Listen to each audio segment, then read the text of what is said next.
Jean-Luc Lemoyne, l'un des visages les plus emblématiques du spectacle français, a passé sa vie à faire rire à travers des émissions humoristiques, des émissions de télévision et des commentaires radiophoniques percutants. Né le 6 mars 1970 à Paris, il a grandi dans une famille bourgeoise de Morangy, dans l'Essonne, avec un père motocycliste et une mère d'origine vietnamienne, femme au foyer. Malgré ses succès sur scène et à l'écran, sa vie a été marquée par une triste vérité qu'il a rarement partagée publiquement. Dans un rare instant, assis devant une caméra de télévision, il a confié une douleur profonde qui l'a marqué. Le deuil de son frère, devenu handicapé suite à un terrible accident peu après sa naissance. Cette vérité, bien que gardée secrète pendant de nombreuses années, a été indissociable de son parcours, une blessure qu'il a portée avec lui à travers ses succès et ses échecs. La plus grande tristesse de la vie de Jean-Luc Lemoyne est née d'un drame familial. Son frère, de 6 ans son aîné, a été victime d'un grave accident peu après sa naissance. Un soignant l'a laissé tomber, ce qui a entraîné une hémorragie cérébrale et un grave handicap.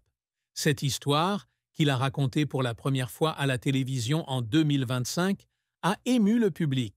Il a raconté qu'enfant, sa famille l'avait encouragé à ne pas parler de son frère, de peur que les autres enfants se moquent de lui ou ne comprennent pas son état.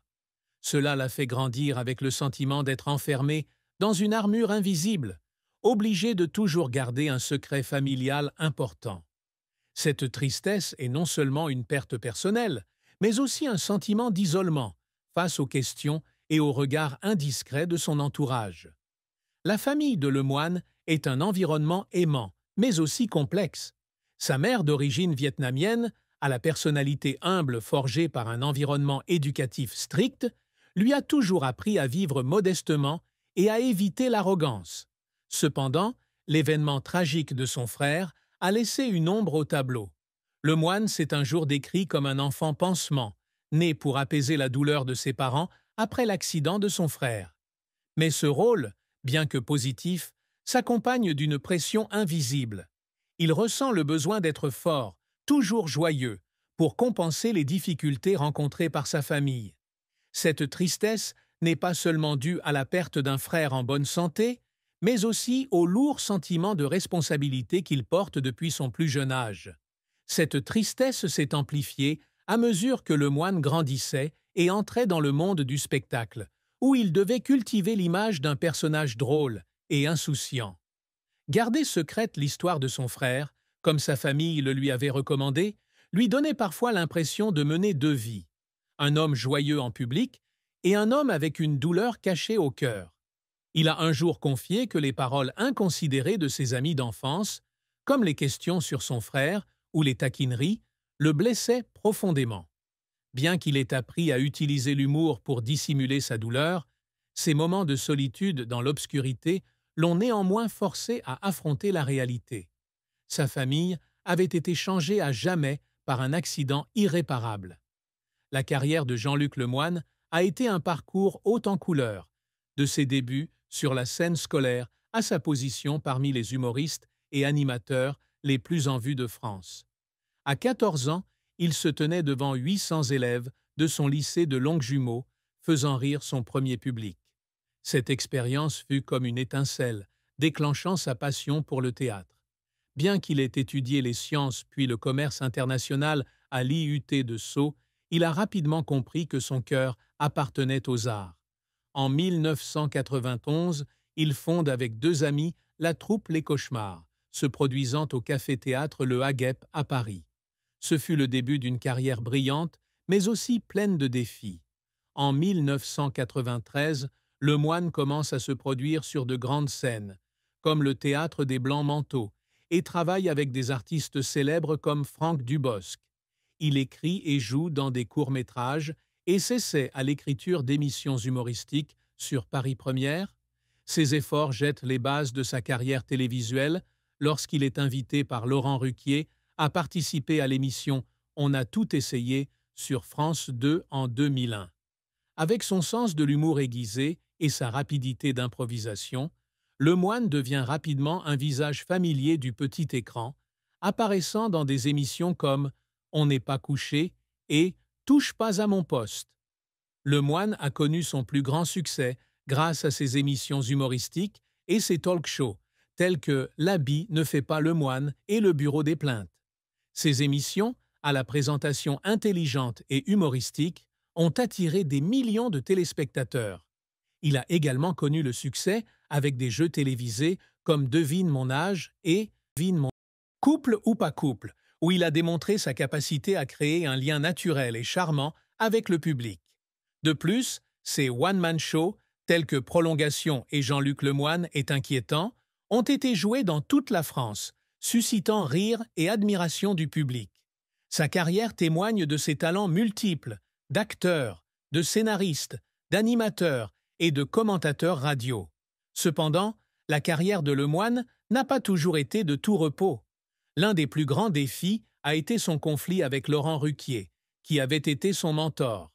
Lorsque Lemoyne a lancé son émission L'habit ne fait pas le moine en 2009, Ruquier l'a accusé de copier son émission. La dispute a conduit à une période de tension entre les deux, bien qu'ils se soient réconciliés plus tard sur Europe 1. Cette épreuve n'a pas seulement été un revers professionnel, mais aussi une leçon sur la concurrence dans l'industrie du divertissement, où les relations étroites peuvent facilement être déchirées par des malentendus. Un autre défi pour Lemoyne était sa santé. Durant son service militaire, il souffrit d'une grave crise d'eczéma qui le laissa si abîmé qu'il dut changer de vêtements plusieurs fois par jour. Il passa 3 ans à La Roche-Posay, où il accueillit des patients gravement brûlés et apprit à voir la vie sous un jour plus positif. Cette expérience, bien que douloureuse, lui permit de développer une résilience essentielle pour faire face aux pressions du monde du spectacle.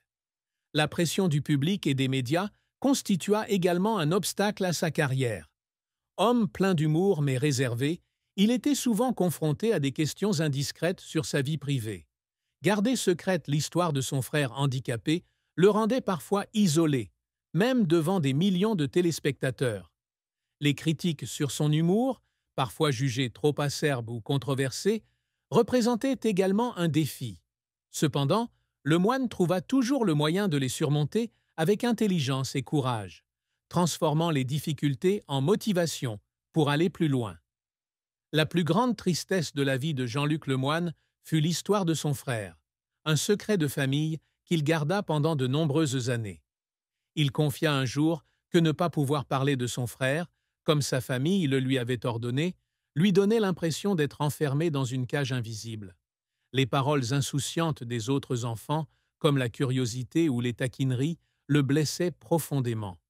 Bien qu'il ait appris à utiliser l'humour pour dissimuler sa douleur, ces moments de solitude le forçaient à affronter la vérité. Sa famille avait été changée à jamais par un accident irréparable. Cette tristesse devint encore plus profonde lorsqu'il devint célèbre. En tant qu'humoriste, il devait faire rire son public, mais il portait toujours une douleur secrète au cœur. Devoir garder secrète l'histoire de sa famille, tout en subissant la pression de la célébrité, lui donnait parfois l'impression de mener une double vie. Les rares moments où il parlait de son frère, comme dans l'émission Un dimanche à la campagne, étaient des moments où il révélait sa vulnérabilité. Il a décrit le sentiment de grandir avec un frère handicapé comme une armure, devant toujours cacher ses véritables sentiments pour protéger sa famille et lui-même. Cette tristesse n'est pas seulement une histoire personnelle, elle fait aussi partie de son cheminement vers l'âge adulte. Cadet de la famille, il se sentait obligé de jouer le rôle de médiateur, celui qui apporte de la joie et apaise les difficultés de ses parents. Ce rôle, bien que positif, s'accompagne d'une pression invisible. Il a confié un jour avoir toujours essayé d'être un fils parfait, un frère fort, mais au fond de lui, il sentait qu'une partie de lui-même avait été perdue avec l'accident de son frère. Cette tristesse, bien que rarement exprimée, était indissociable de lui, façonnant sa vision de la vie et de sa carrière. La mort de Jean-Luc Lemoyne, bien qu'elle ne soit qu'une hypothèse dans cet essai, allait bouleverser l'industrie du divertissement française. Artiste dont la carrière s'étend sur plus de 3 décennies, il a profondément marqué le public par ses émissions de télévision, ses émissions humoristiques et ses commentaires radiophoniques percutants. S'il venait à disparaître, ses obsèques seraient probablement l'occasion pour le public et ses collègues de se souvenir d'un homme qui a consacré sa vie à inspirer le rire et la réflexion. Les obsèques auront lieu à Paris, ville où il a vécu dès le début de sa carrière, en présence de centaines de personnes, de sa famille, de ses amis et du public qui l'aimait. L'espace funéraire sera décoré avec simplicité, mais solennité, reflétant la personnalité réservée mais profonde de Lemoine. Des bouquets blancs, symboles de pureté et de gratitude, seront déposés autour de l'espace commémoratif. Des amis proches, tels que Cyril Hanouna et Laurent Ruquier, partageront probablement des anecdotes de ce